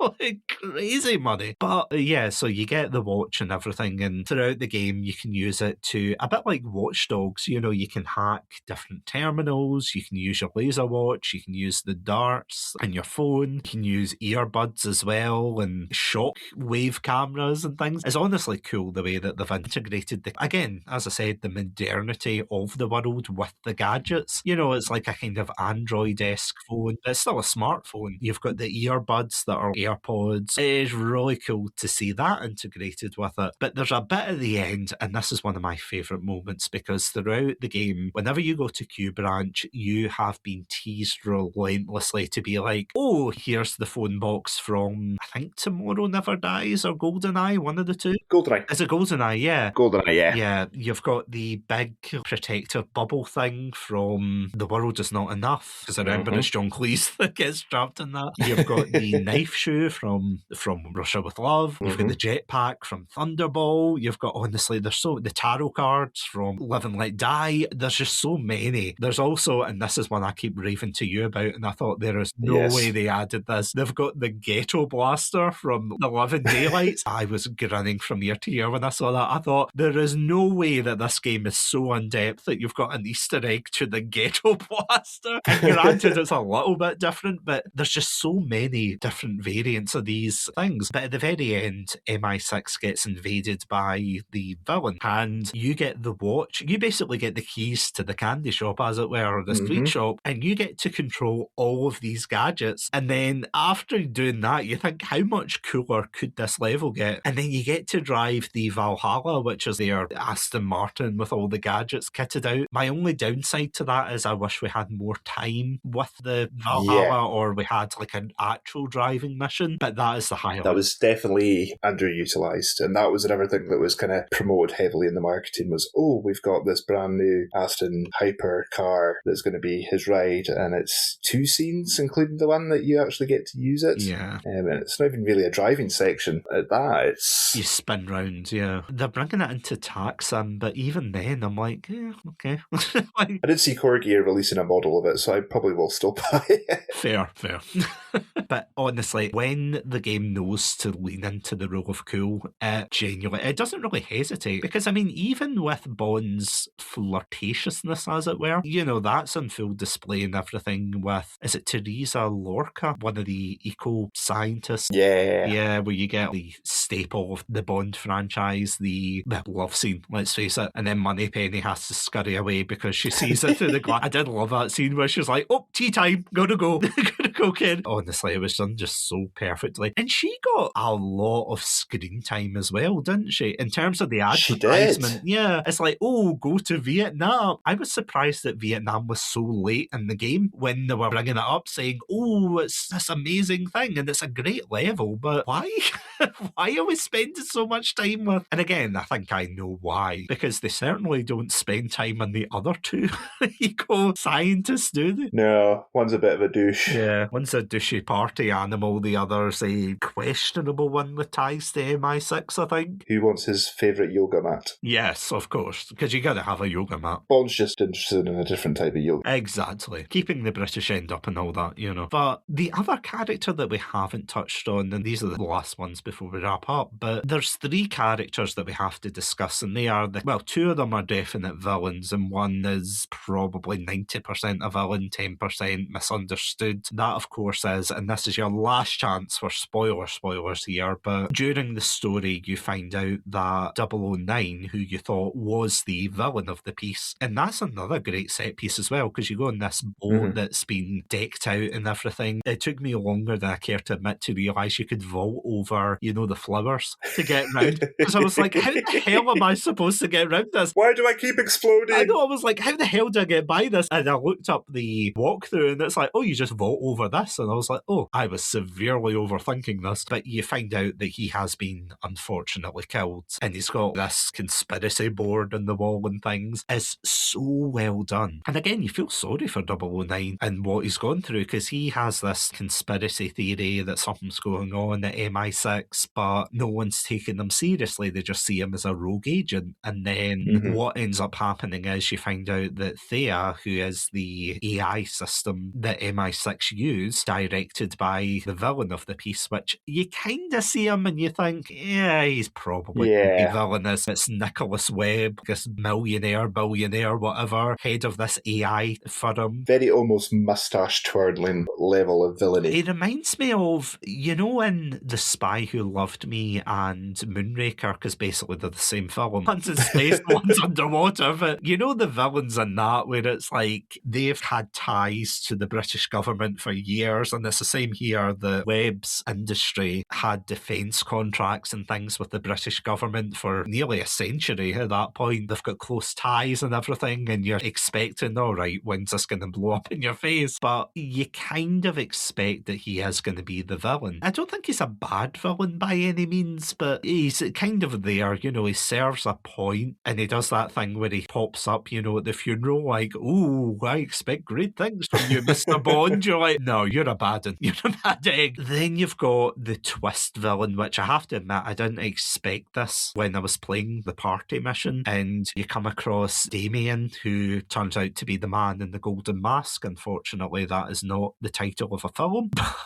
Yeah, he is the man in the golden mask that you've seen in the collector's edition and everything. I feel as if personally he comes across as a bit of a, Metal Gear Revengeance. Yeah. He comes across as a bit of a villain from that, because initially I think he's fine up until you drop several metal poles on him, and he comes back in the Juggernaut suit and everything and the mask. Yeah. He's definitely like Senator Armstrong at that point. Yeah, you drop half a construction site on him, he falls God knows how many feet to his quote-unquote death, and then it's like, oh yeah, by the way, Webb Industries is developing this amazing new exoskeleton for wounded soldiers. Oh, he's coming back. And then he appears, and as you say, that's just a bit, it feels weird to say OTT for a Bond game, but that just feels a bit too far. Do you know what it reminded me of? Die Another Day, when it's Gustav Graves and he's got the exoskeleton. It's like, that's what it reminded me of. I was like, I can't believe I'm saying this phrase, but it was Gustav coded. It's like, for a fact, it was like, did you just watch this the day before and thought, yeah, this is going to be cool to put in? This'll work, yeah. But what I love about his inclusion, though, and it's something I never expected, because I thought, all right, he's the villainous billionaire and everything, and Nicholas is going to be like, ooh, haha, mustache twirl. But what I didn't realise was when they were talking about the supercomputer that MI6 used, was just the fact that there was going to be that twist of, oh, Thea isn't 100% correct. And it's like, what do you mean it's not 100% correct? And it's like, well, it runs off of ChatGPT. What do you expect? And it's like, oh, they're really going there. And they did. They 100% just went complete anti-AI, which I thought, that is actually incredible. How did you modernise the story so much? It's almost that IT crowd moment of, what operating system does it run plan on. Yeah. Vista, we're going to die. Yeah, exactly. But then the clever part of that is that Thea is not perfect, and then Damien is going out into the field with his gang of mercenary thugs, and they're basically doing, for lack of a better phrase, they're doing false flag operations to make the permutations that Thea's given accurate. So they're twisting the narrative, which, without wanting to sound too much like a conspiracy theorist and getting too political, that's very relevant these days as well, where we can't trust everything that we see or read online when it comes to what's going on in the world. So that's, again, keeping it quite relevant. I was honestly so surprised at how close to the bone this hit, where I was like, oh, you're really going there with this story. I was like, good on them. Honestly, I genuinely, in the big year 26 where everywhere is trying to push AI content and everything, I didn't expect a game like this where they're like, yeah, maybe you should dial back on the Grok, on the ChatGPT, on the Gemini, everything. And again, it's just such a clever idea of Webb's son, who is just a psychopath. Yeah. And he basically has to clean up his dad's mistakes because he's a very maladjusted child where his mum took an overdose, I think, right in front of him. Yeah. Basically killed herself. It's really heartbreaking to read, but at the same time, when you look at what he becomes, and I don't know if he was maladjusted before or after it happened, but if he wasn't before, he sadly would have been after that fact. And he just cleans up Nicholas's failures, as it were. But the one thing, speaking of villains, I mean, other than the fact that we've got like a second supercomputer in this very On Her Majesty's Secret Service type place, I was like, okay, that's really cool. I like that. And we've got the totally not Tesla robots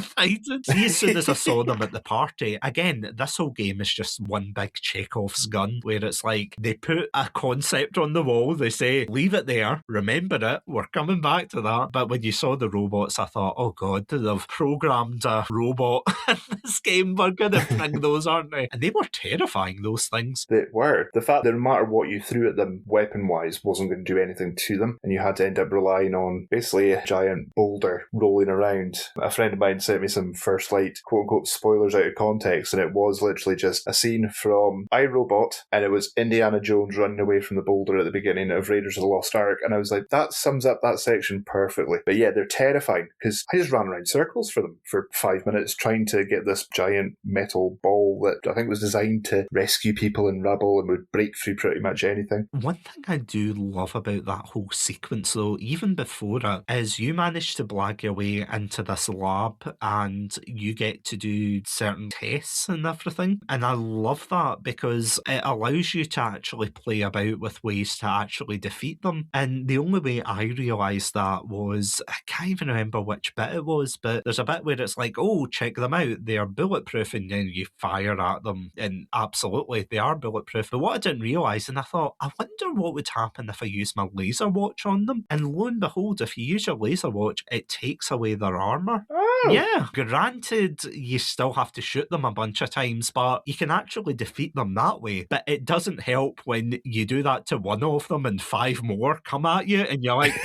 no, laser, run, get a battery. It's not sustainable. But yeah, using the wrecking ball is definitely the way to go. It's the way that you can learn things as you go through the game and as you replay it. It's really incredible. It's incredible that they give you the tools to explore, to think, right, okay, how am I going to tackle this particular moment? How am I going to tackle that? How am I going to scope it out like a real spy, you know? It's just, it's fantastic. It's almost like one of those old choose your own adventure books where you would get to a key point and it would ask you, if you want to do this, turn to page 4. Yeah. If you want to do this, turn to page 10. That's the closest kind of equivalent I can think of. They're providing you the hints and the tools. The story remains the same, but the way that your story plays out can be completely different. I didn't know the laser would do that to them, so I'll be checking that out next time I play through. Oh no, definitely do. It makes it a whole lot easier. Because again, it's that thing that the game doesn't specifically tell you, and I don't know if you've seen those memes going around recently where it's like games made in 2026 and it's over-explanatory. It's like, oh, careful for that person. Oh, you have to use this. Oh, I've grabbed a coin. I've grabbed another. You know, it makes fun of over-explaining and basically pointing at how you should defeat them. Whereas that, they give no inkling, they give no clues or whatever. You do it, and then you're like, wow, that's brand new information. You can use that to just advance for the next level. And again, you learn through trial and error for a lot of this game, whether to do certain things one way or do them the other. But speaking of doing in a certain way, there is one character left that I feel as if we need to talk about before we wrap up, and that, of course, is it Isola? Isola, yeah. Well, Miss Roth at one point as well, so... I did find the reveal of that quite funny when they revealed that she was using the name of, I think it was like French secret intelligence, and she was like in her 50s and everything, and they're like, oh, you look very young for a 55-year-old. And she's like, oh, very funny. Yeah, she's an interesting character, isn't she? Yeah, and we definitely have not seen the last of her. Oh, 100%. She is going to be and I can't believe I'm saying this, but she almost gave me Ada Wong vibes of secret agent that you have no idea about, but she's definitely going to be back at some point in the story. Yeah, the almost perfect foil to Bond, the same way that Leon and Ada's relationship is in Resident Evil. They're two sides of the same coin. Yeah, they're both competent in their own ways, but yeah, they've got flaws, I suppose, for one another, and they use each other as a means to an end, sometimes quite literally when you're on that yacht, but this is a PG-friendly podcast. No, jokes aside, she's an interesting character, but the only thing is, I don't know how to feel about her, but I think it's maybe because we haven't seen a lot of her yet. No, again, going back to the advertising, it was almost implied that she would be quite front and centre in the story, and then it wasn't until kind of towards the end I'm thinking, hang on, we've actually not spent a lot of time with her, aside from when we first meet her in Slovakia and when she reappears... Where does she reappear again? In London. Yeah. We don't really see her again until the big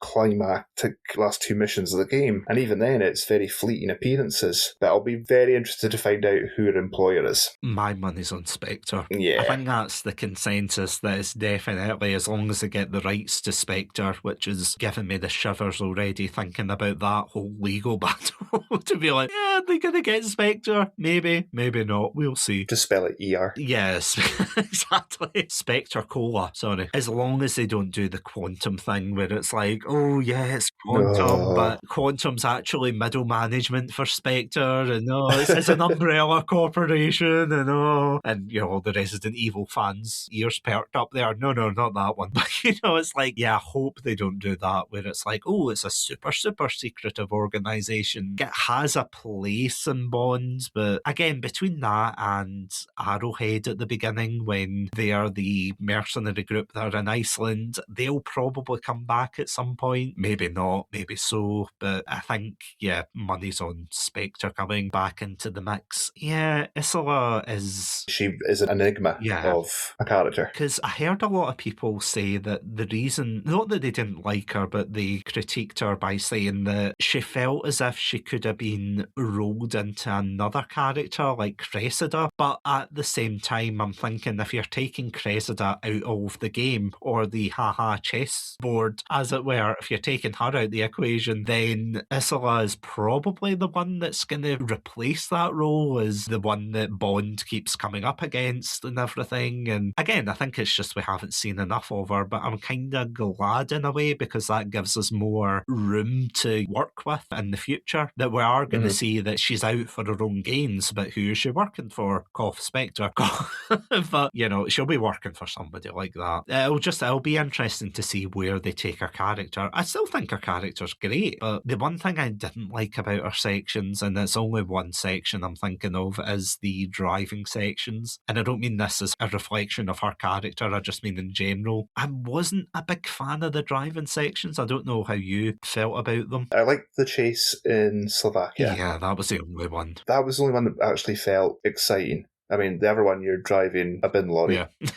You're driving a bin lorry down an alley in London, and that's your chase. The boat chase towards the end was quite good. Quite enjoyed that. That actually reminded me of, Modern Warfare 2, the old Modern Warfare. Oh, yeah. Yeah, where you're like on the dinghy and it's just your arm with the Uzi or whatever shooting at them. It gave me flashbacks to that. I was like, oh God, I'm back in 2009. There wasn't as much vehicle as I had anticipated or had hoped for, and I definitely would have liked to have seen more of the Valhalla appear appear in the actual kind of main story, but that's things that we can get in, I don't know, second sight or whatever we're going to call it going forward. We're just beginning, and I was hopeful for this game pre-launch. I've enjoyed this game from beginning to end through the story, and I'm going back in and doing the tax sims, and I'm optimistic about what happens next, and I eagerly await whenever we're going to get a sequel to this. I just hope it's not going to be, what was it to say, the development cycle on this was 7 years from beginning to end, so hopefully now that they've built the heart, the engine, or well, they've built whatever they need to actually get the game running, they can just focus on their characters, their story. They need to focus on the story because it's definitely one of their strongest parts. They need to focus on their characters because, again, one of the strongest parts. When I say strongest parts, everything on this game, and not wanting to sound like I'm gushing purely about it, there are things that I have issues with, but in the grand scheme of things, there are, as I've said before, for me personally, there's very few faults with this game. For me, this is a Game of the Year contender, and I'm looking forward to GTA coming out later in the year, but that's a different style of game for me.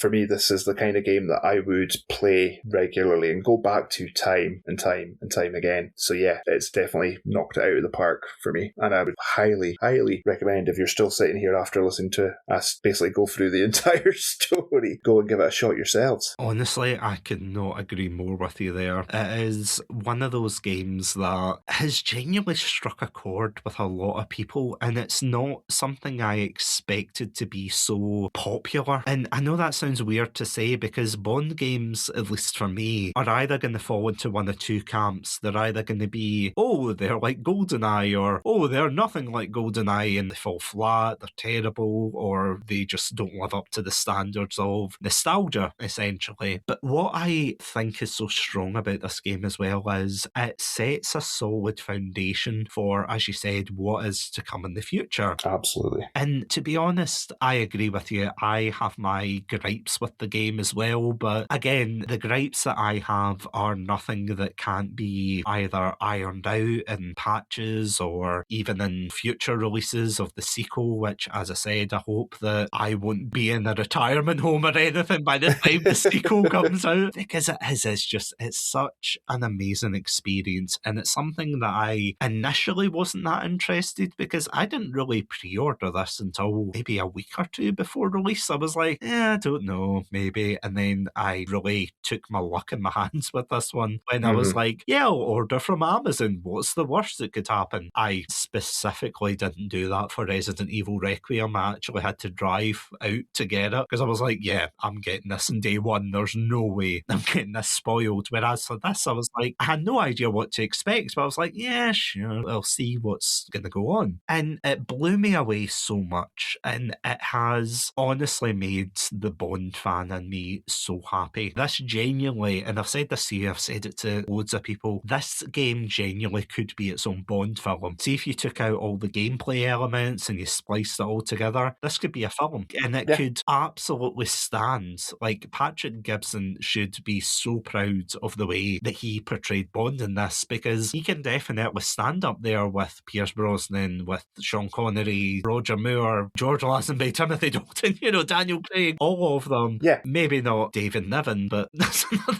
thing. You're absolutely right. He has knocked it out of the park, and he will hopefully be remembered along the same lines as the rest of them, as having been a significant part of the franchise and the legacy of what is, quite frankly, it's an institution at this point. It has been around for 65 years, near enough? 65 years? Yeah. The boy's done good, and there's been things going around online that Amazon should just cast him for the next movie, and I'm like, no, let him have his own thing, without the pressure of having to do the whole cinema thing. Keep that separate. Let us have this. It doesn't have to all be one interconnected cinematic universe of the games tie into the movies, tie into the books, tie into this. We can have our own little separate adventures on different mediums, and yeah, let's keep it that way. Yeah, because I can only imagine how different it would be acting for a massive multi-million-dollar or pound film versus, again, a multi-million-pound video game. Yeah, 100 million I think it was. Crazy, isn't it? And then the first couple of days, they sold 1.5 million copies, which is outstanding. Bravo to them. I feel as if this is the year where we're getting such good games. We had Resident Evil Requiem, we've had this game, we've had Lego Batman of all things, which is a game I haven't played, but I have just seen how people have been praising it to the hilt. Pragmata was a pleasant surprise for me as well. Yeah. Really enjoyed Pragmata. That's another one somebody recommended. I don't know if you recommended that to me as well, but yeah, Pragmata is one that I've heard really good things about. Honestly, it's going to be a great year for video games. I mean, we've got the new Silent Hill coming out this year.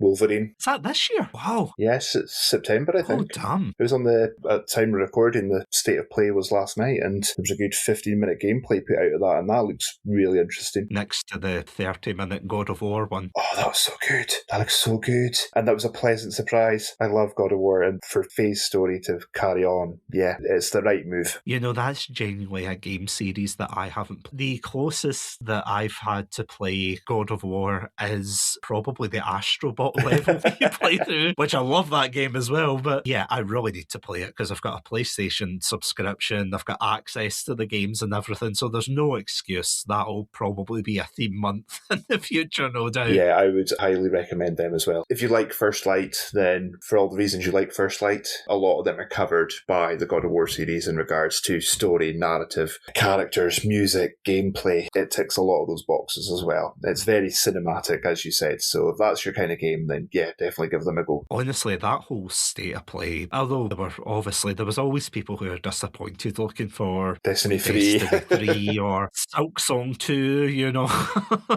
Oh god, I know Silk Song's been released, so I can't use that joke anymore. There's one channel I follow on YouTube, and every time there's a state of play or anything like that, they're going, oh, we're going to get the Code Veronica remake. We're getting the Code Veronica remake. And it's like, no, we're not. Not yet, anyway. Oh god, if I see that Dusk Golem's name one more time, I think I'm going to lose it. Because the amount of times I see that name pop up, say, they're bringing out a Code Veronica remake, they're going to bring out Resident Evil 0 remake, a Resident Evil 1 remake. I'm like, you've been saying, you know that Jimmy Neutron meme where it's like, this is the 7th time you've brought this up. I'm going to stop saying it unless you have proof that's not an AI generated image. Damn you, Thea. Or Hyperion. Yeah, if you want to go for the evil AI in First Light. They're all evil. Well, yeah, true. Insert anything here. What I love about First Light as well is just the fact that it's going to inspire a new generation of Bond fans. And it makes me think back in the day where we were playing GoldenEye or, as I said, Nightfire, Agent Under Fire, just all of these incredible games. And it solidified, you know, that diplomatic relationship, as it were, between the films and the games. And then after that 14-year hiatus, you thought, right, okay, we've got the films, but the films aren't, again, the Craig run's very divisive. But after that, it's like, well, where do we go from now? We can't just keep rewatching the films. I mean, you can, especially if you're a British person that has ITV. You definitely can. Oh, every time there's a bank holiday. It's tradition. Exactly, yeah. It's like The Great Escape at Christmas or Chicken Run at Christmas. It's a tradition. And it's always a Roger Moore one or a Pierce Brosnan one, isn't it? They always seem to bring those ones up. Well, I think probably the problem they have now with the Connery ones is they're that dated, and there are certain actions that he does that probably would be frowned upon, and the Daltons are too dark. So funny enough for that, the episodes that we've done so far in terms of James Bond for Chatsunami, we've done one in Timothy Dalton, we've done one in Pierce Brosnan's run, and we did kind of a two-parter in Daniel Craig, because at the time, No Time to Die hadn't come out yet, so we did one of his run, and then we did a separate episode when it came out for No Time to Die. Again, mixed feelings, but that's another thing. I've always wanted to do, you know, like a Sean Connery-centred episode, but on the one hand, it's like, I want to talk about it, you know, I want to deep dive into that aspect of it, but on the other hand, I'm like, I'm going to have to watch Diamonds Are Forever again, and I don't know how strong a person I am to watch that. I watched it at a friend's, and I was so shocked. I was like, is this what I've been missing out on all this time? And I don't mean that in a polite way, I mean that in a, what the hell did I just watch here? It could be worse. It could be, you know, You Only Live Twice, where he quite literally goes Japanese. Or Dr. No, where I didn't realise Dr. No was supposed to be Chinese until I looked it up and I went, what do you mean? I was like, that guy? What do you mean? those films probably will start to... It's a bit of a bugbear of mine that Yeah. some of these classic films now seem to come with disclaimers that they, like we were saying earlier, they are a time capsule of what was going on and what the world was when they were made. But yeah, there are certain things that even hardcore Bond fans kind of go, that's not aged well. We say this as a joke sometimes on the podcast where we go, it was a different time, but it was a different time and not in a good way. It was the 60s, and yeah, we wouldn't get the silliness of Roger Moore until the 70s. Bear with him up until Duran start playing. Or he starts fighting Christopher Walken on the Golden Gate Bridge. That's... God, yeah. Do you know, I don't think I've watched that from start to finish. I really need to finish it. It's a tough one to get through. It's always been one of those ones that's just, you'll find it's on, but it's always about halfway or 3/4 of the way through. Always, yeah. He's either on the bridge already, or he's on the fire truck. He's either on the fire truck getting chased through San Francisco, or he's on the bridge already. Because I genuinely can't remember if it was like Easter or it was a couple of months ago it was on TV, and I went to visit my parents, and I genuinely, that happened. I came in and I'm like, oh, what are you watching? And I saw Roger Moore on top of the Golden Gate Bridge, and I was like, oh, right, okay. Yep, I know that film. All I'll say is I'm just glad that First Light is genuinely going to be one of those quite evergreen games and evergreen stories that will probably hold up a lot better than some of the other games and films, of course. So we'll see. We'll definitely see where IOI take the franchise, where they take the game specifically, because as of recording this episode, it literally came out last week. I mean, I binged it completely in a couple of days. I was like, yep, 18 hours done. I love this game. I binged it too, but maybe that speaks to the quality of the game, is that I binged it, but I didn't rush my way through it. I kind of took my time with it and did break it down into chunks while playing through. But also, I didn't want it to end. I didn't want it to be over so soon. And I was watching the progress tracker on the PS5's home screen. When you pull up the game, it says, oh, you're 50% of the way through the story. And I'm like, oh, I don't want to be that far through. So yeah, it's still early days for it. So we'll see what happens going forward. You're completely right. It is one of those games that you play through it and you're like, oh, I'm rushing through this game. But at the same time, it doesn't feel as if you're rushing through. So honestly, I played it for 18 hours and I didn't feel as if I was brute forcing it, bar one or two moments. Like for Nightfall, there was a bit where it was like the Benny Hill show where it's like he's getting chased by everyone, because there was a scene where it's like I had to rush to the elevator and I just turned round and there was 20 guys chasing after me. You know, I could hear it in my head like that, just running to the elevator being like, get in there, get in there, get in there, push the button, push the button. They literally just got to the door as it was closing. I was like, oh, thank God. But again, that's what makes it so cinematic and everything. And yeah, just to reiterate what you said, if you haven't played this game and you have the opportunity to play it, definitely go play it. IOI have knocked it out of the park. If you're a Bond fan especially, you will love all the references from, as we said, from the gadgets to even there's a Goldfinger, I wouldn't say reference, but you know, where he's tied up in the quarry and it's like the laser coming up, and yeah, again, you know, there's that moment. It's just such a love letter to Bond, and honestly, I think Bond fans couldn't have asked for a better rendition of both the character and as a game that's genuinely fun to play. So yeah, if you haven't played this game, go play it, go order it. Without any further ado, Martin, thank you so much for joining me at such short notice. No, it's been my absolute pleasure. Honestly, this game is fantastic, and as soon as you said, oh, if you want to talk about this game, let me know, and I was like, yeah, sure, I'll probably do that. And initially the plan was that because this month we are going to be diving into the world of Sonic the Hedgehog again, because it's the 35th anniversary, so a couple of friends of mine and I, we are going to be talking about those topics. I'm older than Sonic. Oh, that's depressing. So, yeah, unfortunately, we're going to be making people feel a lot older than they are to, talk about the world of Sonic. But then I thought, you know, we've got that month, and then in July, we're going to be talking about the world of Marvel with a Marvel month. So I was like, nice. Yeah, I'm not going to be able to talk about this game until August. And see, by that point, people are going to have moved on by then. Yeah. Like, no, we're going to listen to the episodes, but I don't know. So this has been the perfect time. As I said, thank you so much, Martin, for joining me and sharing your love of Bond, and apologies for making you feel old with that Sonic reference. It's all good. It's all good. No, it's been my absolute pleasure. I hopefully can pop back again in the future to discuss something else that I'm passionate about. Oh, absolutely. I'll get you back for Ghostbusters month, of course. One day.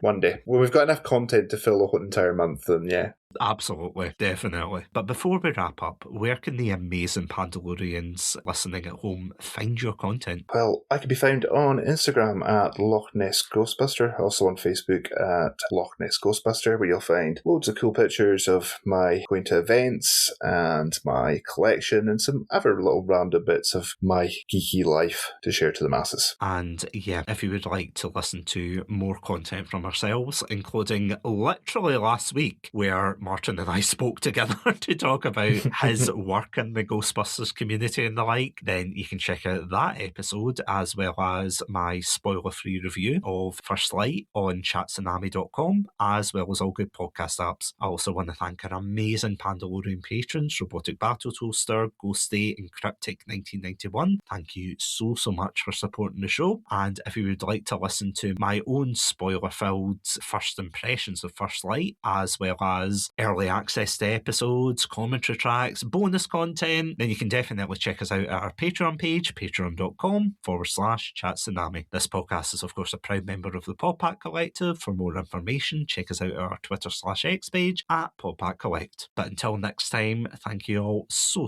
much for listening. As always, stay safe, stay awesome, and most importantly, stay hydrated with a shaken, not stirred drink.